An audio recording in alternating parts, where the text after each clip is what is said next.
Thank you, guys. Thank you.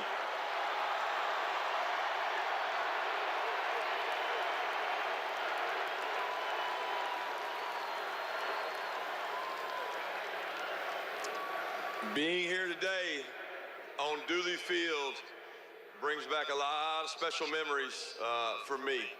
But as our players sit to my left and right, all these guys over here and all these guys over here, what you 95,000, 100,000 people don't get to see is these guys in here at 6 a.m. about a year ago this time, running on this field, sweating, blood, tears. Before we came out today, the first thing a lot of these guys were thinking about is how much work they did in this stadium in the morning. And I want to give these guys a round of applause for all they've done for this university. Stand up, stand up, stand up, stand up.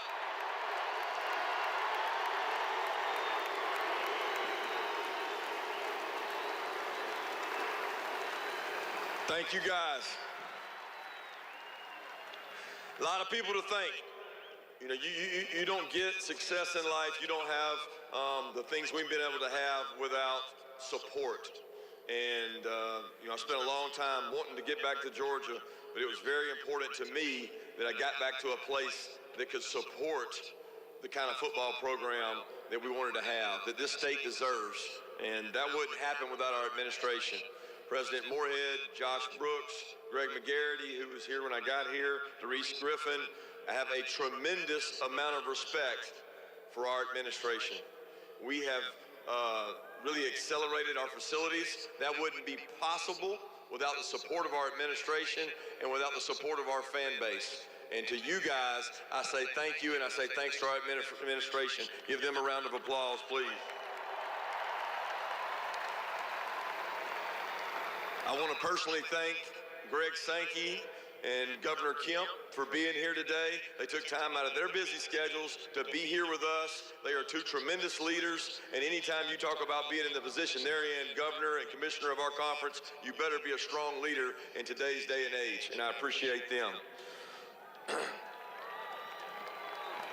I'd also like to take a special thanks to our staff and their families. A lot of them are centered right in this area over here, but I don't think the average fan, I don't even know if our players and their families, I don't know that Dog Nation understands the sacrifices that the families of the staff, forget about the coaches.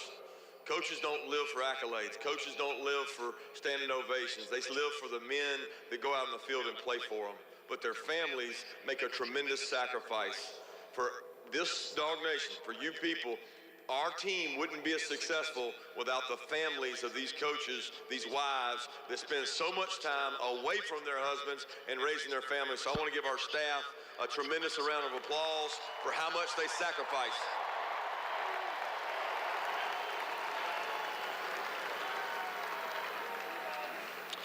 This is how it started. So I don't know if you paid attention to media days, but it popped out at me when I was thinking back to this season. Success usually comes to those who are too busy to be looking for it. Henry David Thoreau. That embodies this team. They never embraced the success. They never acknowledged the success. You know what they kept doing? They just kept chopping wood. They just kept chopping wood. This program will never change from that quote. Because when you start looking for success, you start acknowledging success, is when you lose it. This program was built on hard work and sacrifice. I look across this field over here at a lot of these former players that helped build this program long before I came, and some while we were here. To walk in our locker room today and see 4 or 5 guys that were in that 2017 locker room, the lasting memory I have of them is tears in their eyes, falling one play, 1 second short. We wouldn't be here today without those same men that gave so much for UGA. To those former players and guys that have been here, I say thanks.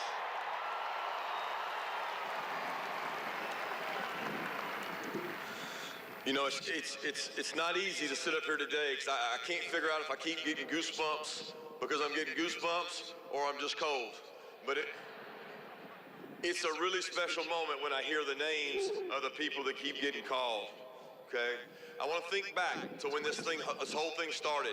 93K Day started right here in the spring of 2016, and you guys answered the bell as fans, and we appreciate you. I've seen you take over Indy twice. We're requesting to get part ownership in that state because I've seen you take over Indy twice. You guys have been tremendous. You travel wherever we go and you take over stadiums. I have a lot of appreciation for that. It makes this a special place. You know, we have a tremendous group of different prospects here, and when you have that, they acknowledge a fan base that loves its university, that loves its state, and these players do the same thing. You make it special. One thing about connection. We mentioned connection. If you had to say there's one theme of this team, every one of these players can tell you. 1 + 1 equals 3 in our system, because we know we're greater together. We are better together. We learned that this year with this team. They took a strong leap forward into buying into the beliefs within the organization. And I don't want to single any one person out, but our players know we had several team meetings where they stood up and talked. And I asked them, what's different about this team? And to a T, every man talked about the buy-in of the organization. We had guys who weren't playing, and they said, what's different about this team, Coach, is we know our role, but every team knows their role, every player knows their role. We're bought into our role. We understand that if we're not the starter, we're to support the starter. If we're the backup, we're supposed to be ready to play, and guys bought into that. Fifth-year seniors bought into that, and I respect that. I respect that because these men bought into that, and it was strong. Going back to the word connection, you know, I think back, I look around the stadium, and there's connection at every turn.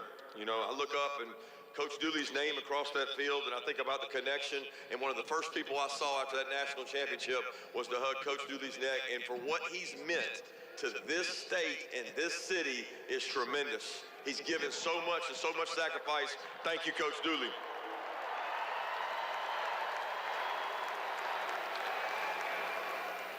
Coaches here long before me, Coach Goff, Coach Donning, Coach Rick, meant so much to this university and myself, and we're so close so many times. All the hundreds and thousands of players that played here before this group, since the 80 group, is really tremendous, and so many people have reached out. That 1980 team, you'll never be forgotten. You guys have been tremendous. They've supported us, and they've wanted this to happen, and after 41 years, it's happened, and it's really special.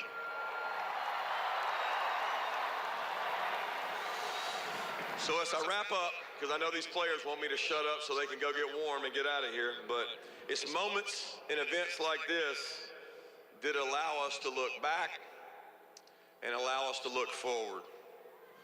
And you look back to honor and appreciate 3 super seniors, guys like Schaefer, White, Rochester, who came back with an opportunity to do something special. Julian Rochester crying in the SEC championship locker room will always be kind of burnt into my memory and was a driving force for me to work to get us back for an opportunity to win that, because he was in that locker room in 2017, he was in that SEC championship locker room, but he was damn sure in that locker room in Indy too, and it meant a lot to a lot of people.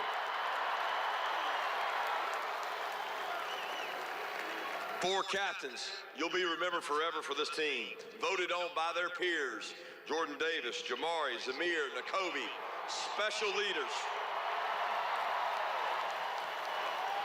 The thing that will resonate with me, and I'll remember the most, is there was no defined one leader. And I've heard people say that, I never understood it. There was not one leader. There really wasn't 4 leaders. There were a bunch of leaders on this team, but for those 4 guys to get named captain, it's really special. A tremendous honor to coach a group that was as connected as this group was.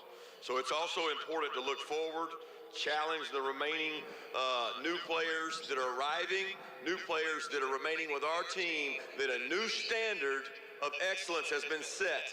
Excellence in leadership, excellence moving forward.